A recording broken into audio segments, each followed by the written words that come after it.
Hello again. You're welcome to this cloud computing session. Malik by name. Today, I'll be talking about how you can create your Azure organization hierarchy. With the Azure organization hierarchy, you need to provide a way to organize your Azure resources effectively. They include this in this level, which is one tenant. The tenant is more like your Azure environment.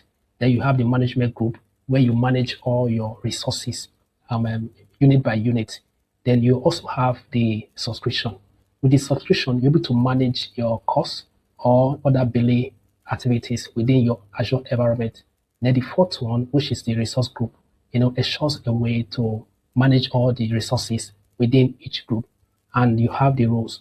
The roles are more like what you assign to your users. And with your users, you're going to give a permission. The permission will help them to have access to all the resources. So without much ado, let's begin by see how we can create the management group. So as you can see, at this search bar, you search for management group. So it takes me to that place where I get to the management. You can see management groups. Boost up. The next thing you do is to click on create.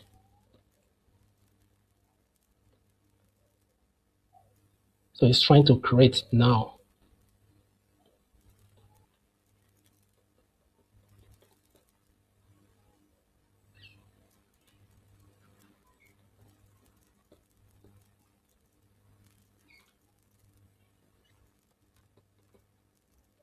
Right now, the group has been created. Like I mentioned earlier on, with the group, you're able to add different tasks to it, which your users will be assigned to handle. So by default, Microsoft provided the tenant root group. So we now have this, which I just created earlier on.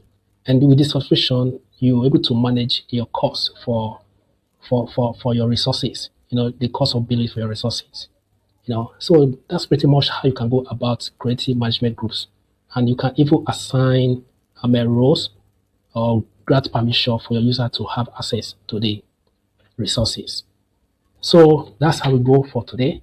Until we come again to this cloud computing section, just stay on the lookout as we release more of quality content like this. See you next time and bye for now.